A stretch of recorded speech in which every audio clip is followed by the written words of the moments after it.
demander à Dieu qu'il protège notre peuple et qu'il éclaire tous ses dirigeants. La masse qui nous attend demain, cette masse demande autre chose que le bien de vote aujourd'hui. C'est le pain, c'est le progrès. Il faut que nous puissions construire cette nation. Frantz Fanon ne disait-il pas que l'Afrique a la forme d'un revolver dont la gâchette est placée au Zaïre?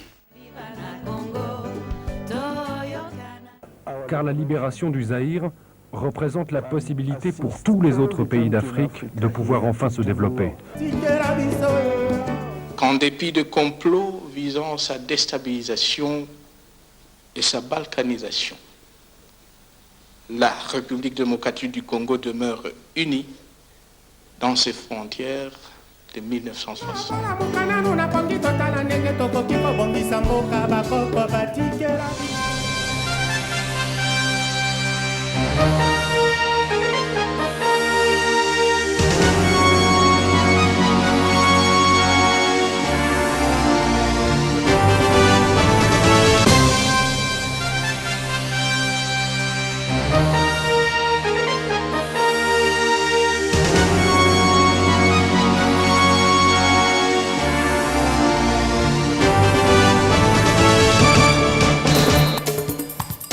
Mesdames, Messieurs, bonsoir. Voici les principaux titres de ce journal. C'est pratiquement le dernier épisode du feuilleton Mandela.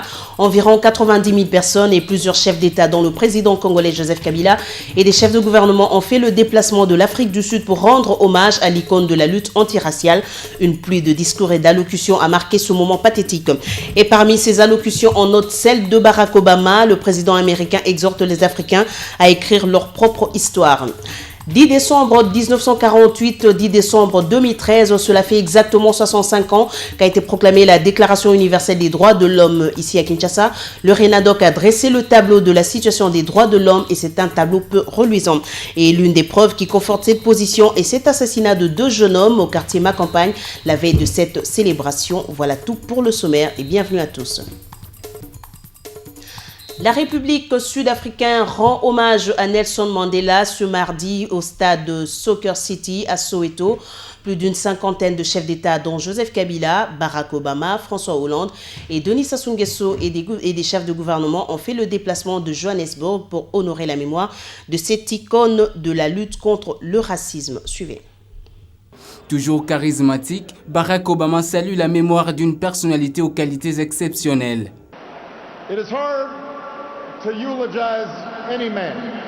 Il est difficile de faire l'éloge de toute personne, de trouver les bons mots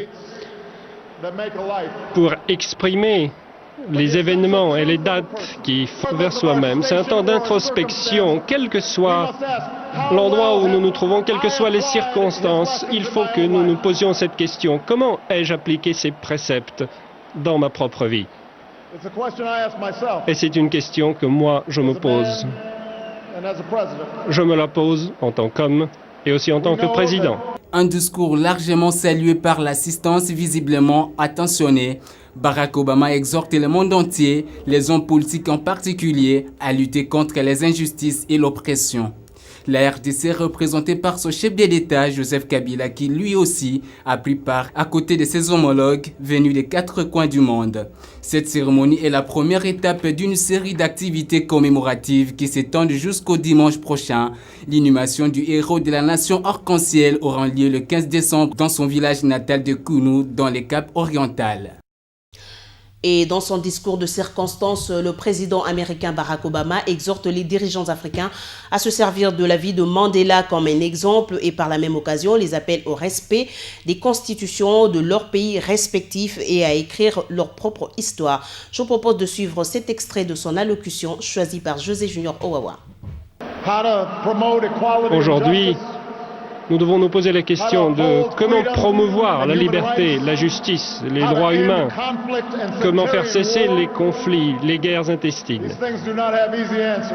Et il n'y a pas de réponse aisée à ces questions. Mais je veux dire à tous les jeunes d'Afrique et aux jeunes du monde entier, vous aussi, Vous pouvez vous inspirer de sa vie pour construire la vôtre. Et maintenant que ce grand libérateur nous a quittés, maintenant que nous revenons vers les nôtres, dans nos villes et nos villages, et que la vie reprend son cours, inspirons-nous de sa force. Cherchons à avoir la même largesse d'esprit que lui.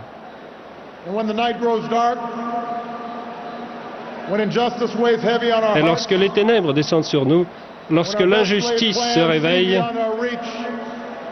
lorsque l'avenir brillant nous semble s'éloigner à grands pas, il faut que nous repensions à Madiba, que nous nous souvenions de lui et de ses années passées dans sa cellule. Il faut se rappeler Madiba qui n'a pas failli et qui a toujours gardé sa foi, son endurance. Il a dit « Je suis le maître de mon destin et je suis le capitaine de mon âme ».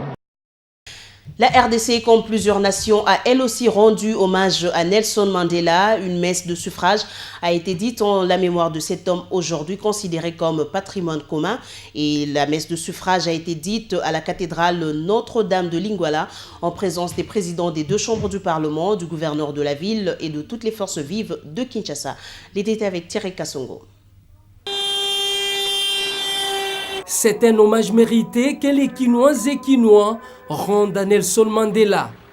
Au cours de cet office religieux organisé par l'hôtel de ville de Kinshasa, l'officiant du jour, Monseigneur Bodiko, ne manque pas de retracer les valeurs républicaines qu'incarne la personne de Madiba. Le sacrifice, le pardon, l'amour du prochain, l'esprit de compassion, la considération de toutes les races et l'unité du monde. Le prélat salue par ailleurs le courage de ces grands hommes d'État. Finalement, je me suis posé la question de savoir, à la lumière de l'évangile que nous venons d'entendre, en quoi Mandela est grand. Qu'est-ce que c'est être grand? En quoi Mandela, comme le Christ, est modèle de grandeur. Le gouverneur de la ville, province de Kinshasa, André Kimbuta, a lui aussi le mot juste pour louer la communion entre les 2 peuples. Le peuple congolais en général et la population de Kinshasa en particulier fut saisie de moi et ne put retenir ses larmes pour pleurer un homme exceptionnel, hors du commun, qui durant des décennies lui aura servi de modèle et symbolisé un mythe, un rêve, une fascination. Des messages des églises, l'armée du salut, l'église indépendante, orthodoxe et la communauté islamique traduisent et reconnaissent l'implication de l'icône de la paix dans plusieurs crises dans le monde. Ce qui n'a pas laissé l'ambassadeur de la République sud-africaine et sa communauté indifférents. Il a remercié le peuple quinois et congolais pour cette marque de reconnaissance. Et juste après cette messe, quelques personnes se sont exprimées pour saluer l'œuvre de Mandela. Ils ont eu des mots justes pour louer la lutte que l'icône de la paix a menée en faveur de la dignité humaine, de l'égalité de justice et de la compassion. Elles sont au micro de Thierry Kassongo. En dépit de ce qu'il pouvait représenter, un grand homme sans orgueil, en dépit de ce qu'il était, en dépit de ce qu'il a apporté, et tout s'est fait le plus naturellement du monde. Qu'il est exceptionnel et un exemple pour tous les dirigeants africains. Je vois l'Afrique perdre son fils, certainement le plus remarquable. Et je vois le monde perdre les modèles. Nous avons une richesse considérable. Mandela nous a appris cela. Et c'est l'exemple qu'il a donné de tolérance, de pardon et d'ouverture à l'autre. 10 décembre 2013, la communauté internationale célèbre le 65e anniversaire de la Déclaration universelle des droits de l'homme. À l'occasion, le réseau national des ONG des droits de l'homme de la RDC a fait l'état des lieux des droits humains en RDC. Il ressort de ce rapport que le gouvernement congolais fait montre d'absence d'initiative devant mettre fin à l'impunité qui tend à s'institutionnaliser. C'était au cours d'un point de presse tenu au siège du RENADOC à Barumbu. Jemima Mogo et Bibi Malobo. Depuis la Déclaration universelle des droits de l'homme publiée en 1948 par l'Assemblée générale des Nations unies, cette date est dédiée au peuple du monde. Le réseau national des ONG de droits de l'homme congolais en a profité pour présenter son monitoring de l'état de lieu de ce secteur. Il note surtout le manque de sanctions pour les crimes commis par des tierces personnes à l'est de la RDC. Le RENADOC déplore l'absence d'initiative au niveau du gouvernement pour mettre fin à l'impunité qui a tendance à s'institutionnaliser en RDC. Il exige la relance de la requête introductive d'instance à la Cour internationale de justice contre les pays agresseurs et à développer des mécanismes pour la réparation matérielle à l'endroit de toutes les victimes. Quant à la traque des Koulouna, le RENADOC dénonce les exactions extrajudiciaires et suggère que les criminels soient arrêtés et déférés devant la justice en respectant leurs droits.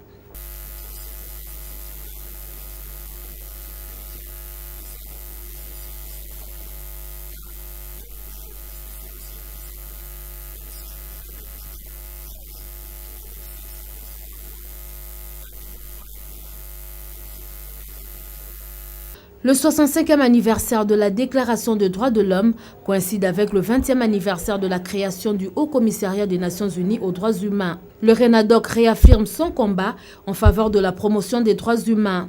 L'organisation plaide pour que chaque individu, où qu'il se trouve en RDC, puisse exercer et jouir pleinement de tous ses droits humains. Et toujours en rapport avec cette journée, dont le thème sur le plan mondial est assurer la pleine jouissance de l'ensemble des droits de l'homme et la responsabilité de l'État, mais l'affaire de tous, le ministère de la Justice et des Droits humains, en collaboration avec la MONUSCO et l'ambassade de France, a organisé un jeu concours interuniversitaire d'art oratoire sur le droit de l'homme. Objectif du concours, amener la jeunesse estudiantine à s'intéresser à ce domaine. Les détails avec Paul Félicien Nangana. Ils sont plus de 16 candidats venus de plusieurs universités de la capitale. Chacun devra plaider devant cet auditoire des scientifiques sur le respect des droits de l'homme dans un pays à conflit et même post-conflit comme la RD Congo. À travers cette activité, les organisateurs voudraient susciter auprès de la jeunesse estudiantine l'intérêt pour le droit de l'homme et former des futurs défenseurs des droits humains en RD Congo. Si les droits de l'homme sont posent un problème aujourd'hui, il va falloir qu'on cherche à regarder du côté de la jeunesse pour la relève.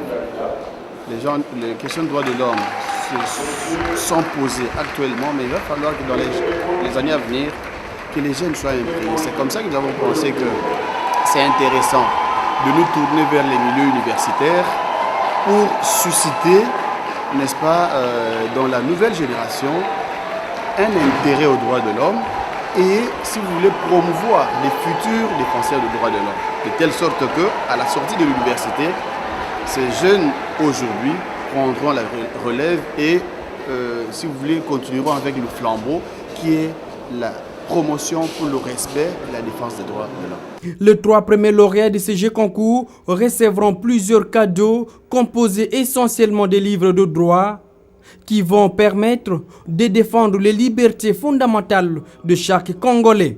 Pour l'ambassadeur de France à Kinshasa, le respect des droits de l'homme constitue un élément important pour le développement d'une nation. Curieusement, à la veille de la commémoration de la Déclaration universelle des droits de l'homme qui octroie à toute personne le droit à la vie, 2 personnes ont été assassinées au quartier Macampagne dans la commune d'Ngalema. C'est avec tristesse et stupéfaction que les habitants de ce quartier ont découvert à leur réveil les 2 cadavres abandonnés sur la rue. Ces 2 jeunes gens, habitants du quartier, ont été assassinés la veille dans la soirée alors qu'ils retournaient chacun chez soi. Une scène pathétique qui a jeté de l'émoi dans la population et révolté tous les habitants des environs. Je vous propose de suivre ce reportage. C'est avec stupéfaction et consternation que les habitants du quartier Macampagne découvrent tôt ce matin les corps inertes et sans vie de ces deux jeunes hommes. Allongés l'un à côté de l'autre, ils ont reçu chacun une balle. Les personnes rencontrées sur les lieux du drame n'ont pas eu du mal à les reconnaître. Il s'agit des Kayashiko et Papi Viala. Ils habitent bel et bien le quartier. Inconsolable, le père des Kayashiko, 23 ans, a du mal à cacher sa tristesse. Il tue nos enfants innocents et sans raison. Ce jeune homme est innocent et inoffensif. Que le gouvernement sécurise la population au lieu de s'apprendre aux innocents comme ces jeunes hommes. Il y a un contrôle. Il faut sécurité. Quelques témoins trouvés sur le lieu ont suivi de loin la scène sans trop en déceler les conséquences. Avec amertume, ils tentent de relater ce qui s'est passé. Cela s'est passé aux environs de 23 heures pendant qu'il pleuvinait.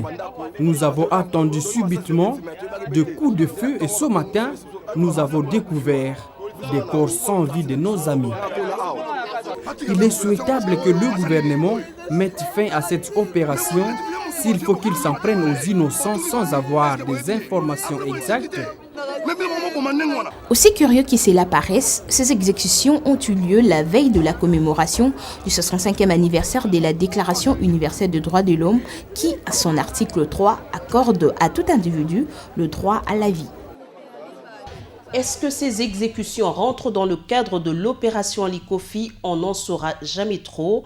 Il faut noter au sujet de cette opération que les ambassadeurs partenaires de la RDC en matière de décentralisation et de la réforme de la police souhaitent que cette traque contre les Koulouna se fasse dans le respect des droits humains. Ils l'ont dit au ministre de l'Intérieur lors d'une séance d'évaluation de la mise en œuvre du processus de décentralisation, de la réforme territoriale et de la police nationale congolaise. Menacés de neutralisation à l'instar du M23, les FDLR exigent en contrepartie la tenue d'un dialogue inter-rwandais sous la médiation de la communauté internationale. Une pilule amère que se refuse d'avaler le régime de Kigali, de peur que ce soit mis à nu ses problèmes internes, notamment la dictature, le monolithisme, l'intolérance et l'hégémonie, mots à la base de l'instabilité dans les Grands Lacs. Commentaire de la rédaction avec Nadine Laing.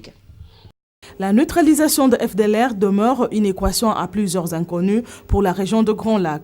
Ce groupe armé semble avoir acquis le statut d'une denrée rare dont tous les déstabilisateurs de cette partie d'Afrique s'en servent comme un fonds de commerce pour faire leur business. Au premier de tous, le Rwanda. Menacé de neutralisation à l'instar du M23, les FDLR exigent la tenue d'un dialogue inter-rwandais sous la médiation de la communauté internationale.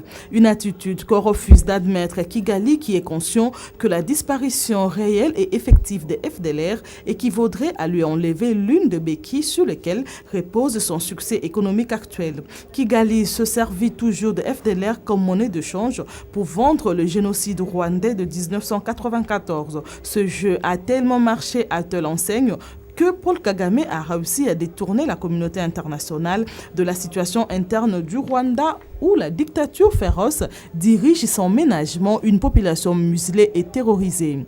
La communauté internationale est mise au défi de la justice et doit prouver qu'elle ne pratique pas la politique de 2 poids 2 mesures. Elle devra soutenir le dialogue exigé par les FDLR, cela au nom de la réconciliation nationale et de la réintégration des rebelles rwandais au sein de leur nation. Puisque la même recette recommandée à la RDC, pourquoi pas l'appliquer au Rwanda, s'interrogent les observateurs avertis.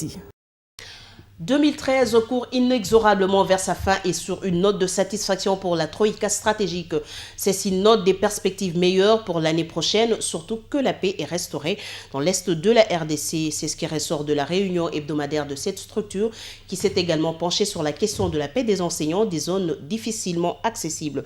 Les détails avec Doudou Ndombe. La paix retrouvée dans le Nord Kivu, le gouvernement veut se lancer maintenant dans le financement des infrastructures. Une fois la sécurité consolidée, il faut accélérer la croissance économique dans cette partie du pays. Pour y arriver, le gouvernement veut corriger les déficits en infrastructures et en énergie, des facteurs qui limitent la croissance. Nous avons aujourd'hui essentiellement discuté de ce qu'il faut faire pour financer les infrastructures par des moyens innovants, notamment vu le fait que le gouvernement a aujourd'hui, il faut le reconnaître, retrouvé une certaine viabilité financière. Le Premier ministre nous a donc entretenu de la nécessité pour le gouvernement d'envisager des possibilités de levée de fonds sur les marchés, mais aussi de ce que nous devrions faire en tant que gouvernement pour être mieux à même de capter les opportunités de financement qui se présentent. C'était le cas récemment lors du sommet sur la paix et la sécurité qui s'est tenu à Paris. Autre sujet débattu au cours de cette réunion, la paie des enseignants du secteur de l'EPSP. C'est toute la question de la bancarisation dans ce secteur, parce que c'est le secteur où il y a le plus d'effectifs dans les zones accès difficiles. Nous devons donc continuer à trouver les meilleurs moyens pratiques qui permettent d'assurer la paie de manière intégrale, régulière, même dans ces zones accès difficiles. Environ 200 000 enseignants ne sont pas encore payés à travers la République suite à la bancarisation. Le problème identifié, le gouvernement s'attelle déjà à la recherche des voies et moyens pour remédier à cette situation. Et le reste de l'actualité, c'est dans cette revue de presse que nous propose ce soir Rose Awazi. Les situations sécuritaires à l'est du pays et les obsèques de Tabouley sont les deux sujets qui font la une de l'actualité de ces mardis. Les potentiels s'exclament à la une. Neutralisation de FDLR, Kagame masque ses problèmes internes. Pour le confrère, les FDLR menacés de neutralisation, à l'instar du M23, exigent en contrepartie la tenue d'un dialogue inter-rwandais sous la médiation de la communauté internationale. Une pilule amère qui se refuse d'avaler le régime de Kigali de peur que soient mis à nu ses problèmes internes, notamment la dictature, le monolithisme, l'intolérance et l'hégémonisme, mots à la base de l'instabilité dans le Grand Lac. À propos de la révision des frontières et du partage des richesses au menu du prochain sommet régional, le phare note que les choses sont désormais claires comme l'eau de roche. La RDC est en danger des morts. Pourquoi le gouvernement est-il contraint de négocier avec le rebelle du M23? C'est demande le quotidien. Pourquoi la communauté internationale multiplie-t-elle de pression sur Kinshasa pour l'amener à conclure un accord avec cette force négative? Pourquoi le rebelle de l'ADF NALU et la LRA n'aurait-il pas droit à des pourparlers avec le régime de Yoweri Museveni? Et pourquoi Paul Kagame négocierait-il pas un accord de paix avec le FDLR? Autant de questions qui demeurent sans réponse. La prospérité qui revient sur les obsèques de Tabouley indique que le chef de l'État est allé réconforter la famille de Tabouley. Pour le journal, Joseph Kabila s'est incliné devant la dépouille mortelle de Tabouley au Palais du Peuple. Il a rendu hommage à celui qu'il a qualifié d'innovateur de la musique congolaise moderne. L'observateur qui relaie la même information va plus loin pour dire que Tabouley s'en est allé, mais il lègue à sa postérité un immense patrimoine culturel. Abordons les mêmes sujets, Forum des As cherche à comprendre le sens de la journée d'hier lundi déclarée chômée et payée. Pourquoi cette journée ne s'est limitée qu'à la ville de Kinshasa? Pour le confrère, le Quinois n'était pas préparé à cet événement et surtout que c'est tard dans la nuit que certains habitants de la capitale ont été informés. Pour conclure, le tabloïd s'est dit indigné de voir que ces fériés n'a concerné que la ville de Kinshasa, alors que Tabouley est un artiste international. Même sa province, le Bandundu, n'a pas pu rendre un dernier hommage à son fils. Et voilà tout Bujumbouyi, l'essentiel de l'actualité paru dans la capitale. Merci Rosa Wazi pour la lecture de la presse et c'est la fin de ce journal. Merci à vous tous de nous avoir suivis. Bonne suite au programme sur la télé républicaine. Au revoir.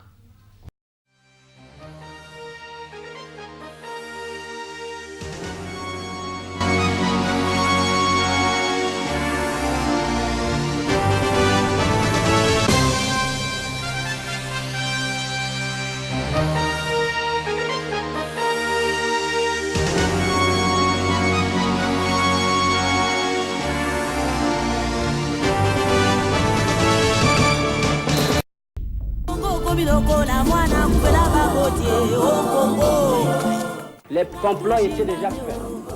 Les plans étaient déjà établis. C'est d'imposer un gouvernement contre la volonté du peuple. La Belgique désire balkaniser ce pays. L'éclatement du Congo, c'est demain. Nous devons marcher à fond, même conclure des accords avec le diable pour refaire l'unité du Congo. Rien à faire.